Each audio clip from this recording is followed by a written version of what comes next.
ادخلوا فی السلم کافہ ولا تتبعوا خطوات الشیطان انہ لکم عدو مبین۔ صدق اللہ مولانا العظیم۔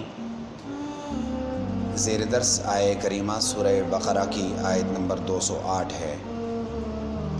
اس آیت کریمہ میں اللہ تبارک و تعالیٰ نے اہل ایمان کو خطاب فرمایا، اور وہ خطاب دخول اسلام کا ہے۔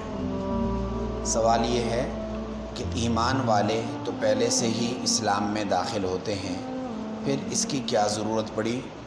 تو یاد رکھیے، اسلام نام ہے پوری شریعت پر عمل کرنے کا۔ ایمان میں آدمی داخل ہو جاتا ہے جو ہی اقرار باللسان تصدیق بالقلب کرتا ہے، کلمہ ایمان دل سے اقرار کے ساتھ پڑھ لیتا ہے، مومن ہو جاتا ہے۔ اس کے بعد مرحلہ شروع ہوتا ہے اسلام کا۔ اسلام ظاہر میں دکھنے والی چیز ہے، ایمان چھپی ہوئی چیز ہے۔ جو چھپی ہوئی چیز ہے اس پر ظاہری دلالت کے لیے اسلام ہے۔ اگر وہ ہے تو وہ بتلا دیتا ہے کہ اندر ایمان ہے، اگر وہ نہیں ہے تو سمجھ لیجئے کہ اندر کی کوئی گارنٹی نہیں ہے، کیونکہ کوئی میٹر نہیں ہے جس سے چیک کیا جائے کہ صاحب ایمان والے ہیں یا ایمان سے فارغ ہیں۔ اسی وجہ سے اللہ تبارک و تعالیٰ نے بہت سخت تاکید کے ساتھ فرمایا ہے ایمان والو ادخلوا فی السلم کافہ۔ یہ اس وقت آیات نازل ہوئیں کہ جب نئے نئے غیر مسلم اسلام میں داخل ہو رہے تھے، ان کا خیال اور زعم یہ تھا کہ ہم تھوڑا تھوڑا تورات پر بھی اور تھوڑا انجیل پر بھی عمل کر لیں اور ساتھ ساتھ مسلمان بھی ہو جائیں۔ ان کا گمان یہ تھا۔ ان کو منع کیا گیا، خبردار، اسلام کے آ جانے کے بعد اب کوئی گنجائش نہیں ہے کہ کوئی یہود، کوئی نصرانی انجیل یا تورات یا کسی پچھلے صحیفے پر عمل کرے، ہرگز اجازت نہیں ہے، پورے کے پورے اسلام میں داخل ہونا پڑے گا۔ کافہ کا مطلب یہ ہے کہ کوئی عمل بھی اسلام کے خلاف نہ ہو۔ یہ ہے کافہ کی اصلی تفسیر اور صحیح تشریح۔ فرمایا جب یہ ہوگا تو لازمی نتیجہ یہ نکلے گا کہ آپ کو بچنا پڑے گا وہ تمام رسومات سے، رواجات سے جو شیطان کی بنائی ہوئی ہیں۔ فرمایا وَلَا تَتَّبِعُوا خُطُوَاتِ الشَّيْطَانِ، شیطان کے نقش قدم پر نہ چلنا۔ شیطان کے نقش قدم پر چلنے کا مطلب یہ ہے کہ جو بھی طریقہ اسلام سے نکلا ہوا ہے وہ شیطان کے نقش قدم پر چلنے کی طرف جا رہا ہے۔ جو طریقہ حضور صلی اللہ علیہ وسلم سے ہٹ کر ہے وہ سارے شیاطین کے طریقے ہیں، چاہے کوئی آدمی نماز ہی کیوں نہ پڑھ رہا ہو، وہ بظاہر کہے کہ میں نماز پڑھ رہا ہوں، کہا جائے گا نہیں یہ نماز نہیں ہے، یہ خرافات ہیں۔ مثال کے طور پر آپ عید کے دن نماز، عید میں عیدگاہ میں داخل ہونے کے بعد فقہا نے منع کر دیا کوئی نفل نہ پڑھے، حالانکہ نفل نماز میں بھی اللہ کا ذکر ہوتا ہے، منع کیا اس لیے کہ یہ شریعت میں نہیں ہے۔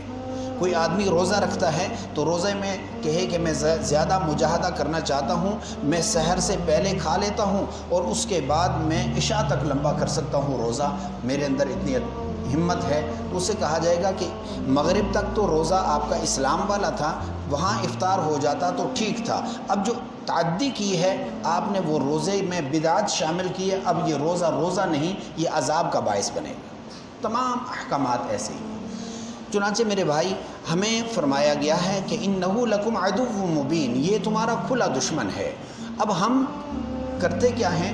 ہماری معذرت کے ساتھ عرض کروں گا کہ ایمان تو اندر کی چیز ہے، اس پر ظاہری علامت نماز تھی، روزہ تھا، حج تھا، زکوٰۃ تھی، ظاہری اعمال تھے۔ ظاہری اعمال سے امت کوری ہو چکی ہے، فارغ ہو چکی ہے۔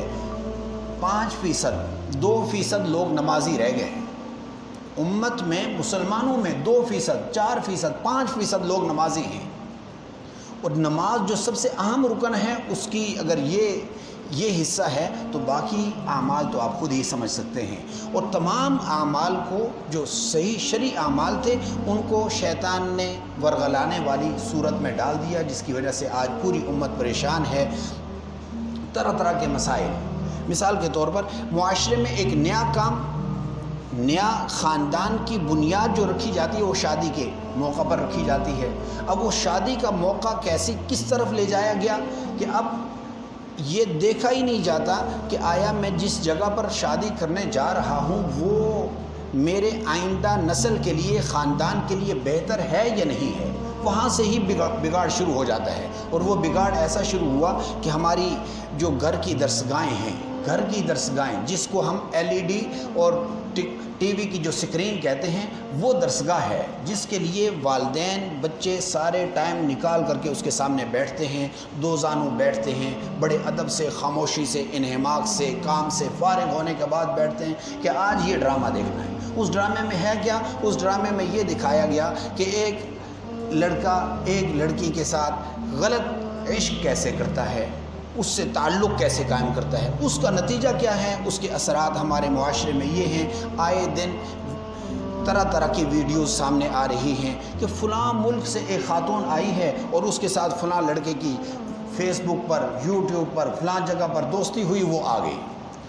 میاں یہ کھیل نہیں ہے، یہ صرف ہفتے، 2 ہفتے، مہینے کا چکر نہیں ہے، یہ آئندہ خاندان کی بنیاد ہے.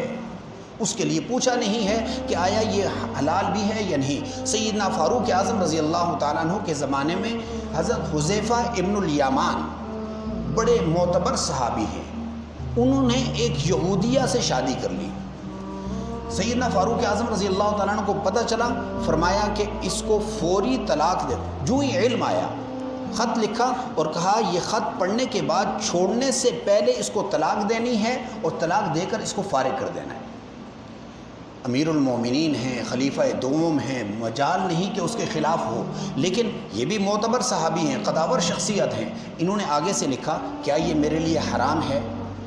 فرمایا، آگے جواب لکھا انہوں نے، کہا میں حرام حلال کی بات نہیں کر رہا، میں تمہاری نسلوں کی مستقبل کی بات کر رہا ہوں کہ اگر یہ روش تم نے شروع کی ہے تو بعد والے، تم تو معتبر ایمان والے ہو، تم تو نبی کے صحابی ہو، بعد والوں کا کیا بنے گا جب وہ ایمان، وہ باہر کی دوسری یہود اور نصارہ والی خواتین آ کر مسلمانوں کے ایمان سے کھیلیں گی تو تب کیا بنے گا؟ میں اس وقت کو سوچ رہا ہوں. چنانچہ تمام فقہا نے منع کیا ہے کہ ایسی کوئی خاتون کہ جس کے ساتھ آپ کا ایمانی تعلق نہیں ہے، ایمان کے ساتھ آپ کے ساتھ برابر نہیں ہے، اس کے ساتھ عقد نہیں ہو سکتا. اس لیے میرے بھائی فرمایا ولا تتبعوا خطوات الشیطان، نکاح ایک مقدس فریضہ ہے، اس کو شیطان کے بہکاوے سے بچائے رکھیں. انہ لکم عدو مبین، بے شک وہ تمہارے لیے کھلا دشمن ہے. دعا فرمائیں کہ اللہ تبارک و تعالی اس پر عمل کرنے کی توفیق نصیب فرمائے. قل یا عبادی الذین اسرفوا علی انفسهم لا تقنطوا من رحمت اللہ